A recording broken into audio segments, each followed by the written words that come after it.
Hello, जय हिंद दोस्तों। कैसे आप सभी? उम्मीद है अच्छे होंगे, शानदार होंगे, ज़बरदस्त होंगे और अपनी पढ़ाई अच्छे तरीके से कर रहे होंगे।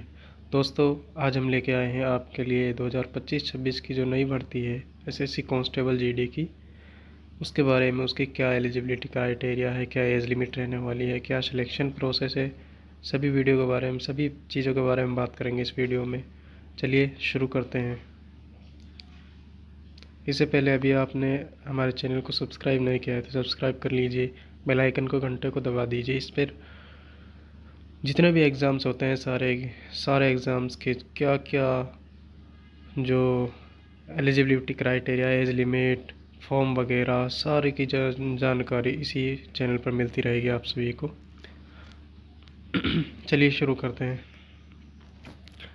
बात करें इम्पोर्टेंट डेट्स की बात करें तो इसमें रहने वाली है जो एसएससी कांस्टेबल जीडी की जो भर्ती है, जब 26 की जो भर्ती है 25 में आएगी, लेकिन 26 की नाम दिया गया है उसको। जैसे 24 की भर्ती थी उसमें 25 का नाम दिया, ऐसे ही 26 की भर्ती है जो उसमें 25 में आएगी 2025 में। फॉर्म स्टार्ट की डेट है जो 11 नवंबर है। 11 नवंबर 2025 से फॉर्म स्टार्ट हो जाएंगे, नोटिफिकेशन आ जाएगा। और लास्ट डेट है इसकी जो 15 दिसंबर 2025, ये है फॉर्म फिलिंग की डेट, अंतिम तिथि ये है। फॉर्म फीस की बात करें तो इसमें 100 रुपये रहने वाली है सभी मेल फीमेल के लिए। एग्ज़ाम डेट की बात करें तो मार्च अप्रैल में होने की संभावना है 2026 में।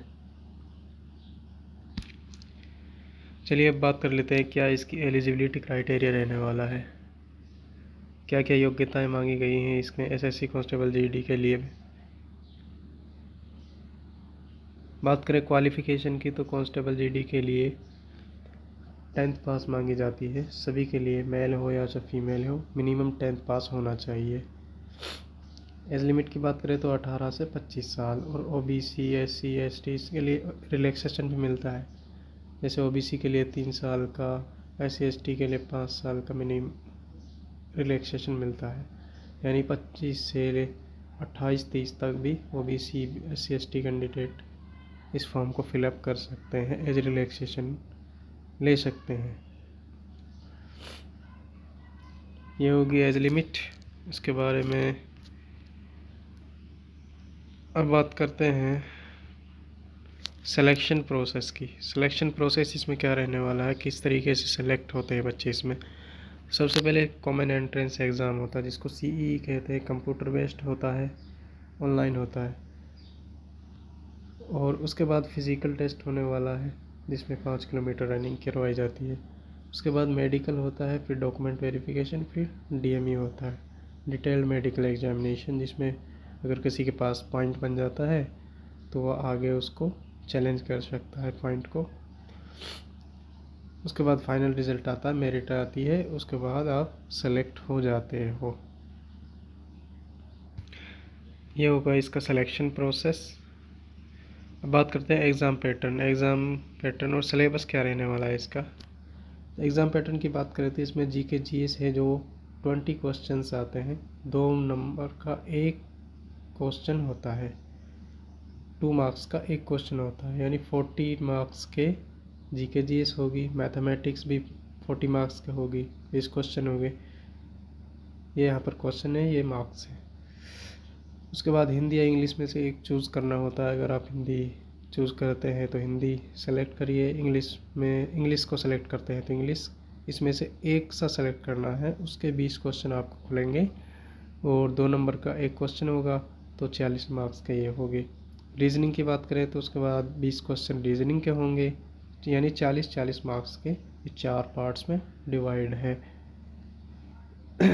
टोटल क्वेश्चन इसमें 80 हो गए। 2 नंबर का एक क्वेश्चन हुआ था, 160 मार्क्स टोटल रिटर्न के हो गए, यानी रिटर्न में 160 मार्क्स हो गए।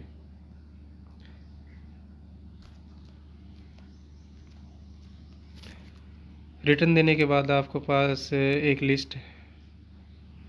लिस्ट आउट होती है। उसमें अगर जिसका सेलेक्ट हो जाता है तो फिज़िकल के लिए एलिजिबल हो जाता है। तो फिज़िकल में क्या क्या रहने वाला है उसको हम देख लेते हैं एक बार। फिज़िकल में सबसे पहले रनिंग होगी, 5 किलोमीटर रनिंग। रनिंग से रनिंग पहले हाइट मापी जाती है। जब रनिंग करने जाते हो आप, फिजिकल होता है, उसमें मेल के लिए 168 सेंटीमीटर मिनिमम होनी चाहिए, फीमेल के लिए 158 है। चेस्ट 80 सेंटीमीटर मिनिमम होनी चाहिए, 5 सेंटीमीटर एक्सपेंशन फुलाकर होना चाहिए। वेट की बात करें तो इसमें वेट होना चाहिए ±15, यानी 10 तो होता ही, लेकिन 5 केजी का रिलैक्सेशन दिया जाता है सभी को। पिछली भर्ती में तो दिया गया था, बाकी अब का पता नहीं है। अगर किसी का मतलब एज और हाइट के हिसाब से एज को मापा जाता है, जिसमें अगर 15 के अंदर प्लस माइनस है तो आप एज के वेट के अंदर निकाले नहीं जाते हो। अगर ज़्यादा ही वेट है किसी का, ज़्यादा ही कम है, तो आप निकाले जाते हो, यानी चांस दिया जाता है ±15 कर लीजिए। तो फिज़िकल की बात करें तो रनिंग होगी 5 किलोमीटर 24 मिनट के अंदर आपको कंप्लीट करनी होगी। और फिज़िकल के इसमें मार्क्स नहीं जोड़ते, केवल क्वालिफाइंग नेचर का होता है। जो फिज़िकल क्वालिफाई कर लेता है उसके बाद वो मेडिकल के लिए बुलाया जाता है।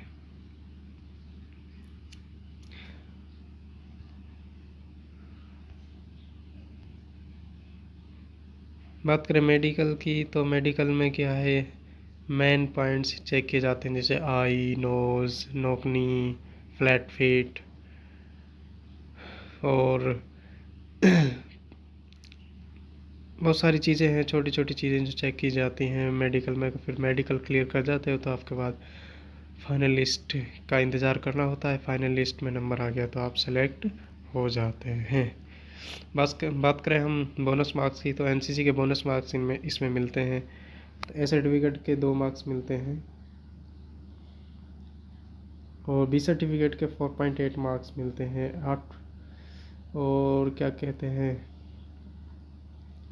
सी सर्टिफिकेट के 8 मार्क्स रिटर्न में ही जोड़ दिए जाते हैं। तो ये हो गए बोनस मार्क्स एनसीसी के।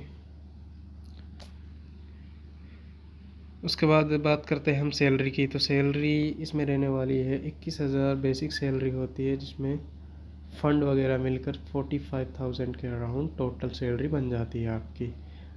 ट्रेनिंग पर बात करें तो कम से कम 33 से 35,000 तक ट्रेनिंग पर मिलती है, उसमें फ़ंड वगैरह कम मिलता है। तो ड्यूटी ज्वाइन कर लेते हो तो आपको 45,000 मिलने वाली है अराउंड। और इसमें बात करें पोस्ट प्रेफरेंस की, बात रह गई थी इसमें। पोस्ट प्रेफरेंस की बात करें तो इसमें सबसे बेस्ट जॉब होती है वो जो एसएसएफ होती है। उसके बाद एनसीबी होती है, जो बच्चे अच्छे नंबर ला सकते हैं वो इनके लिए इनको फर्स्ट प्रायोरिटी दे। उसके बाद सीआईएसएफ। ये 3 पोस्ट ऐसी हैं जिसमें जो बच्चे अच्छा कर सकते हैं, अच्छा स्कोर कर सकते हैं, तो first second third in preference को रखें। मैं सजेस्ट यही करूँगा, बाकी आपकी इच्छा है। उसके बाद सैलरी के बाद हम बात कर लेते हैं बुक्स की। बुक्स में लूसेंट सभी के पास होगी। लूसेंट सभी बच्चे पढ़ते हैं, जो भी डिफेंस के एग्ज़ाम की तैयारी कर रहा है या फिर और कोई एग्ज़ाम तैयार कर रहा है, तो लूसेंट जीके सभी के पास होती है। लेकिन आरडब्ल्यूए की बुक्स ऐसी होती हैं जिसमें इनकी खासियतें होती है, ये एग्ज़ाम को टारगेट बना करके बनाई हुई होती है, इसमें प्रीवियस ईयर का आधार पर। तो मैं सजेस्ट करूँगा आरडब्ल्यूए की बुक्स बेस्ट हैं इसके लिए। अगर हिंदी के लिए चाहूँ तो मैं कहूँगा अरिहंत पब्लिकेशन भी ठीक है हिंदी के लिए। मैंने अरिहंत पब्लिकेशन ही पढ़ी थी, जो आरडब्ल्यूए से मैंने प्रैक्टिस सेट लगाया था। बाकी अरिहंत की बुक हिंदी की पढ़ी थी मैंने।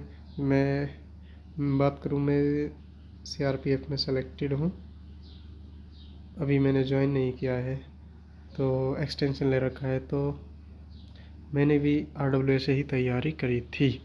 मेरे 146 मार्क्स थे 2024 के बैच में।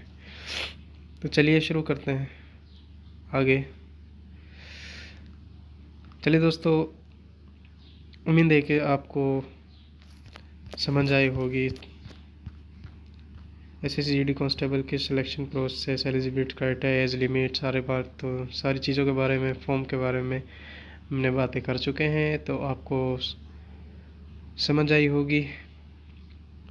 तो इस फॉर्म से ना चूकना सभी भाई, इस फॉर्म को फिलअप ज़रूर करें। अपने दोस्तों के साथ इस वीडियो को शेयर कर लीजिए, और ताकि आप चाहो तो इनका स्क्रीनशॉट भी ले सकते हो। अपने दोस्तों के साथ शेयर कर दीजिए। और